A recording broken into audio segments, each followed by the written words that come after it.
নবী সাল্লাল্লাহু আলাইহি ওয়াসাল্লাম একটা হাদিসে ভবিষ্যৎবাণী করেছেন যে ইরাকের ফোরাত নদী, কোন নদী?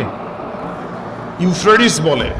এই ফোরাত নদীর নিচ থেকে একটা স্বর্ণের পাহাড় বের হবে। এখন স্বর্ণের পাহাড় সত্যিকারের স্বর্ণের পাহাড়ও হতে পারে, অথবা স্বর্ণের খনিও হতে পারে, অথবা এখনকার যেটাকে স্বর্ণ বলি আমরা ব্ল্যাক গোল্ড অয়েলও হতে পারে। আল্লাহু আলাম, আল্লাহ ভালো জানেন, আমি এক্স্যাক্টলি বলতে পারবো না, কেউই বলতে পারবে না।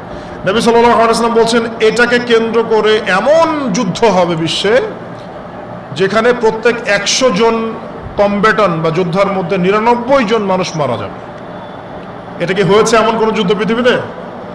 আর কখন এতগুলো মানুষ মারা যায়? যখন এমন কোন অস্ত্র সেখানে প্রয়োগ করা হয় যেটা প্রয়োগ করলে অল্প সময়ের মধ্যে অনেক মানুষ মরতে পারে। কথা বুঝতে পারছেন? অতএব নিউক্লিয়ার যুদ্ধ সামনে হতে পারে, আমি বলিনি যে হবেই।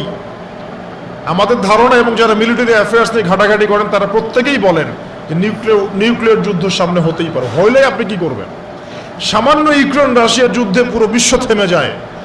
সামান্য একটা যুদ্ধই বলছি, এই দুটো দেশের যুদ্ধে বিশ্ব থেমে গেলে, যখন 40-50টা দেশ একসাথে যদি হয়ে যায়, আল্লাহ না করুক, তখন আপনি কি করবেন? আপনার সলিউশন কোথায়? কিভাবে খাবেন, কি পড়বেন, কিভাবে বাঁচবেন?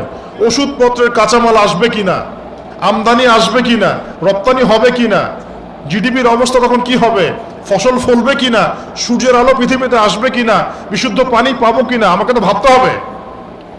ভাববে কারা? যাদের কাছে কোরআন সুন্নাহর গভীর